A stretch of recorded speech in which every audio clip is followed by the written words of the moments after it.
Hello, everyone. Welcome to another edition of the Richard Haynes Real Estate Show. I'm your host, Richard Haynes of Haynes Real Estate, where we are a South Bay residential boutique brokerage here in the greater Los Angeles area, where we focus on the cities of Manhattan Beach, Redondo Beach, Hermosa Beach, and the Palos Verdes Peninsula. It is May 20th, 2025, a Tuesday, and I'm fired up to give you guys an update on the South Bay real estate market. I've taken a somewhat long hiatus, or a month since our last post, and we've been a little slower in 2025 just because it's been so darn busy with 2025 starting out with the unfortunate fires over in the Palisades and Eaton fire areas in Altadena. A busy spring, wrapping up Little League season and coaching two little ones and just keeping things going. So I'm sorry to all of our valued listeners who've been waiting for the next podcast, but we're back here. Summer tends to slow down a little bit as we head into the June, July, August summer months. I'm going to be pumping out many more podcast episodes for you, so thanks for hanging in there with me. Without further ado, we're going to get into our podcast. We're going to talk about three main topics. Topic number one, inventory, and I'll touch on interest rates and then wrap up with that towards the end. Number two, new affordability numbers and how that's affecting statewide buyers and sellers and here in the South Bay. And then, of course, I'm going to talk topic number three, more anecdotal evidence of what I'm seeing happening in Manhattan Beach and Redondo Beach on the Palos Verdes Peninsula, and then sharing what's happened in some of our recent transactions that have kept us so busy. So hopefully giving you an action-packed episode with a load of data, anecdotal thoughts, and then just setting you up for a nice second half of the year here in the South Bay residential home market. Let's get into it. We're going to start off with inventory. You guys, what is inventory? For those that are still learning some of the lingo here in real estate, inventory is how many homes are on the market for sale. And this is something I've been following closely because we're at close to record highs on median prices throughout the state in many South Bay neighborhoods. We have high interest rates, et cetera, et cetera. A lot of the data that we use to measure is kind of maxed out or not moving. And the two big items that will move our markets here in the South Bay and beyond are inventory and interest rates. So I'm going to start things off with inventory because I think you all deserve an update on how many homes are out there for sale. To give you an idea, if inventory rises, that means there's a lot more homes for sale than buyers. If inventory gets squeezed, that means there's a supply squeeze on homes. And maybe prices can go higher because there's more buyers than homes on the market. So I'm going to start with some wide data first. A lot of times I get right into cities or neighborhoods or zip codes. I'm going to start wide first for a bigger data set. And what I pulled was recently is all the for sale homes on our MLS data that we have, CRMLS for us realtors and what we use. And a lot of people come up to me and go, Richard, I'm seeing so many for sale signs that I haven't seen over the last couple of years. And that notion is correct. You are seeing more for sale signs. But what I find is people have been spoiled or used to super low supply, super low inventory. So as we've creeped up to more normal levels, it seems like we have a ton of for sale homes on the market. And I want to share what it actually all means. Number one, yes, we have more homes for sale and higher inventory. But number two, we are still in many cases below historical norms. Now, let me frame that for you on the MLS. I'm going to take our COVID marketplace, essentially early 2020 when COVID hit, and the 5 years going forward, 2020 to 2025. And then I'm going to look at 2019 going to 2015-ish, which is the 5 years before COVID, which kind of shows us a regular 5-year period of normal inventory. So let's talk about that. When COVID hit, we were at 65,000 for sale homes on the marketplace. Today, we are at 55,000. So in early 2020, right just before COVID hit, we had 65,000 active for sale listings on the MLS in 2020. Today, we have 55,000. So that is 10,000 for sale homes less than back in 2020. However, in the fervor of the COVID markets, we got down to as low as 30 to 40,000 homes for sale on the market. So remember that. 65,000 for sale homes in 2020. Lows hit between 30 and 40,000, and currently we're at 55,000. So yes, we are significantly higher than the short supply we had during the fervor of COVID. We are also 10,000 homes fewer than what we saw in 2020. Now, if you go back another 5 years from 2020 and you want to understand where inventory levels trended, let me share that. From about 2014 to 2019, there's a range, but typically in the middle of that range, we had 85,000 for sale homes on the MLS. So let me restate that. 85,000 homes is historically or pre-COVID the norm that we saw on the MLS.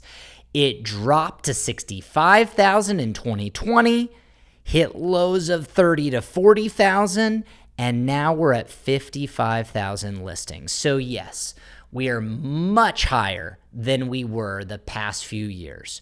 We are slightly lower than 2020, but at 55,000 homes for sale compared to the previous 5 years before COVID historical norms, we're normally used to seeing 85,000 homes for sale in the market. So ultimately, we are still 30,000 homes short on the MLS, or make up whatever those quick numbers are, 30%, 40, 30, 35% lower than historical norms. So all of you out there who are driving your neighborhoods and you feel like you're seeing more for sale signs, you are correct. We have now bounced off the COVID lows, but we still are in need of 30 to 35% more homes on the MLS to get back to normal.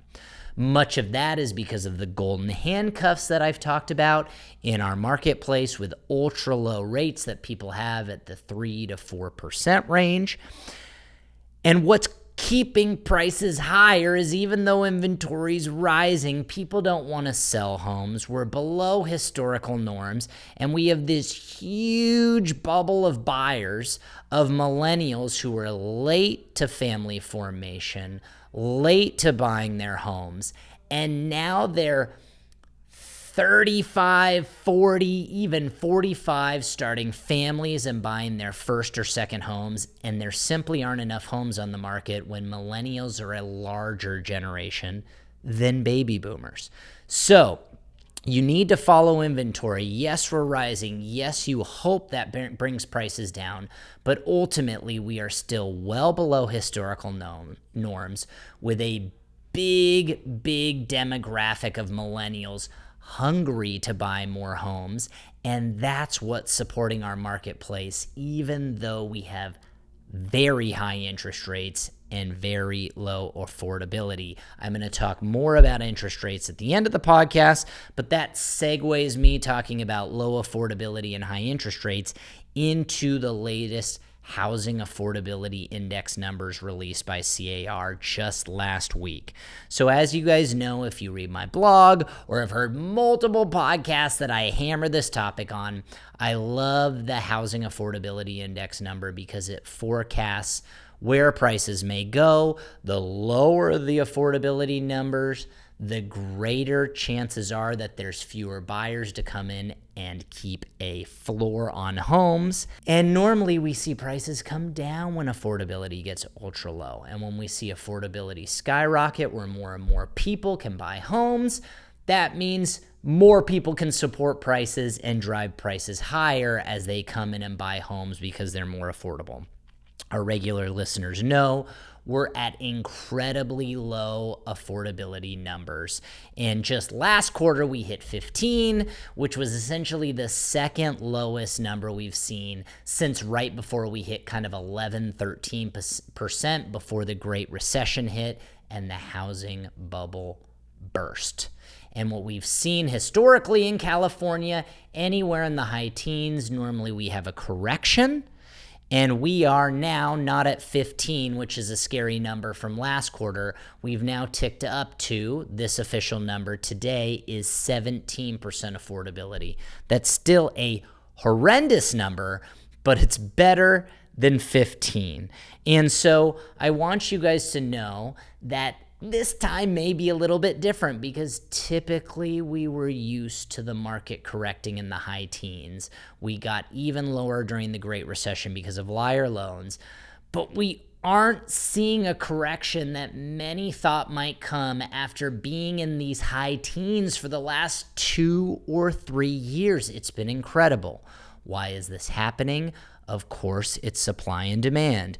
We have a lower inventory that I just talked about historically, and a buying demographic of millennials that is larger than the baby boomers supporting that market, and then baby boomers staying in their homes longer, refinancing into 3% interest rates, not wanting to move. And that is what is supporting housing prices, even though just 17% of buyers out there can afford the median priced home. So if you guys want more information on the Housing Affordability Index, I want you to go to my blog at haynesre.com/blog. You can go check out the Housing Affordability Index numbers and really understand how that has worked historically and what we're seeing now. Which leads me to topic number 3, which is more anecdotal evidence. I am a millennial myself, and I typically get a lot of people in kind of my socioeconomic demographic area, and I am not seeing buyers stop their home hunt like I saw during COVID when they got scared, or even when interest rates went from 3% up to 6% in a very short year period of time. There were people who were like, we can't afford it now, we're going to take a step back. We have now kind of settled in that 6 to 7% conforming 30-year fixed rate. Buyers have gotten used to that over the last couple of years. And so buyer demand really hasn't waned from what I'm seeing anecdotally. Now, it is keeping a lid on some prices. Areas like Manhattan Beach have bounced up to their all-time record highs, mostly thanks to the Palisade fires.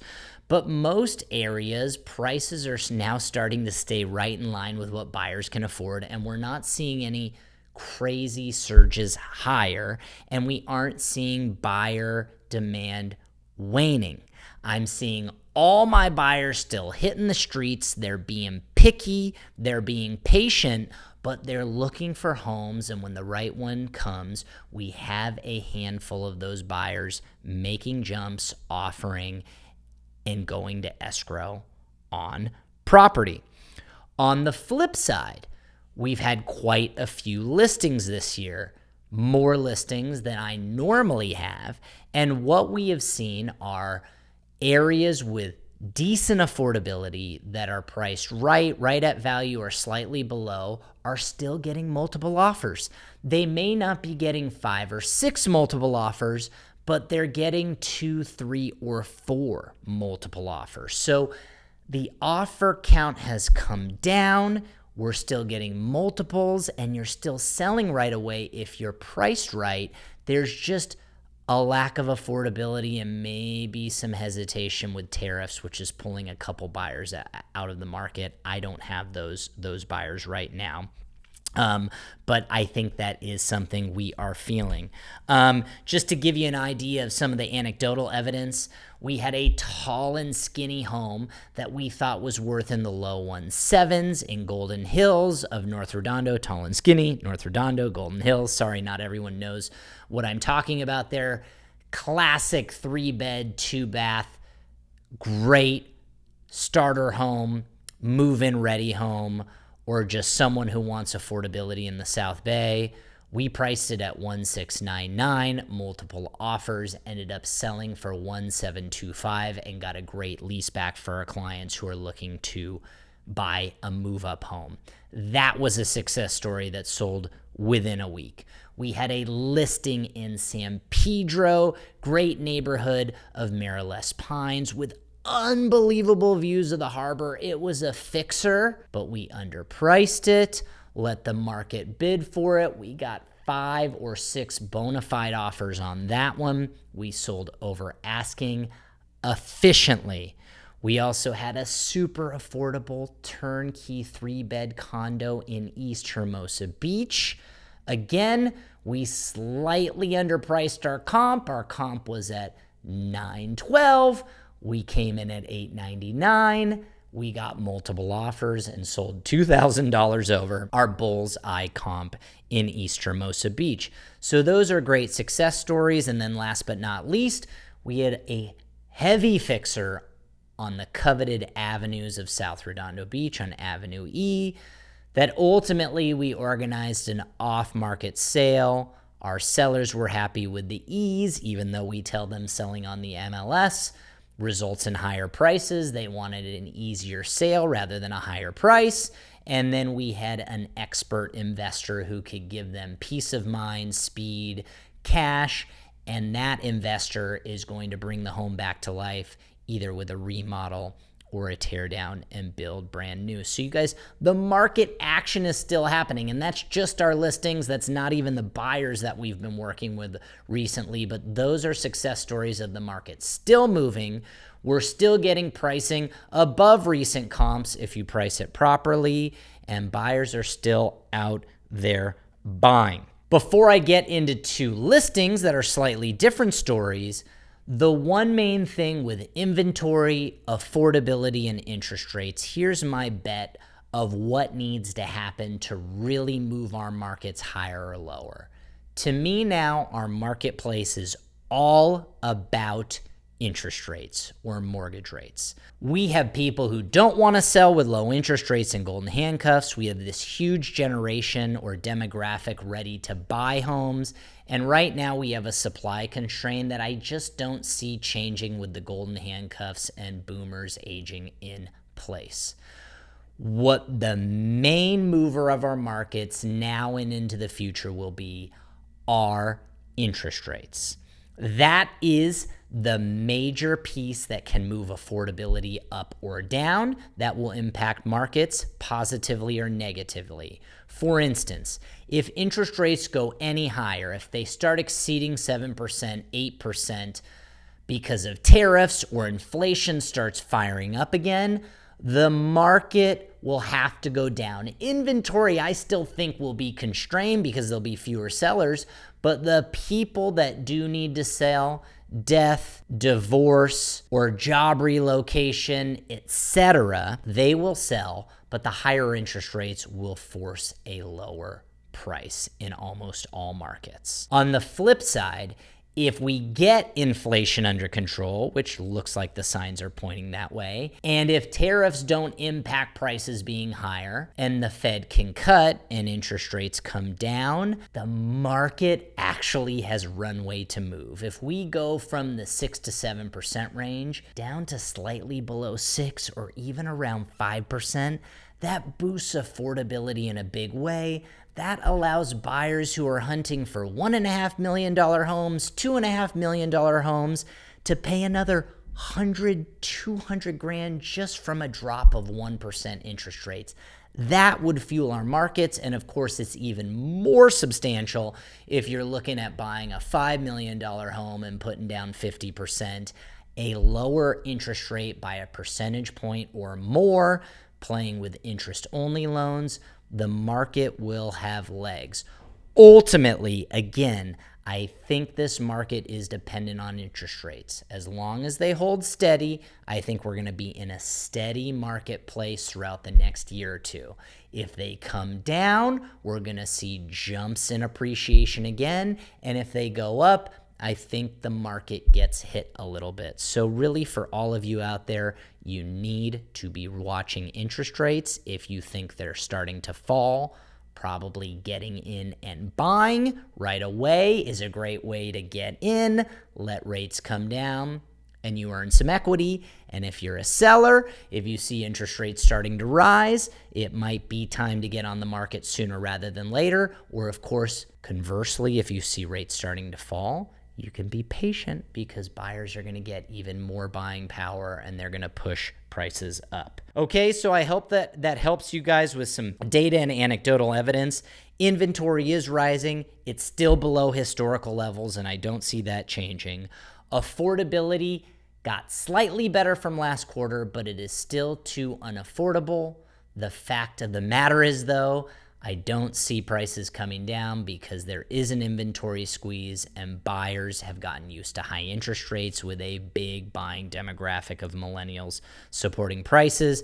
Anecdotally, homes priced right sell quickly and slightly above the comps. And then conversely, buyers are not giving up the chase. They want to own homes, especially in their mid-30s and 40s with families, as first-time home buyers or move-up buyers. I'm going to leave you guys with this final aspect.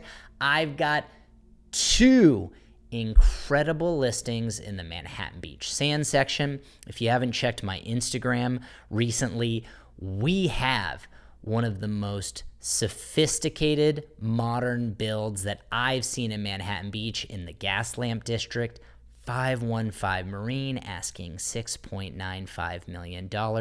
It is a work of art, a singular modern European design that is a can't miss. Check my Instagram for pictures, and we will be on the cover of Diggs on May 30th. So look out for the cover and the 5-page feature.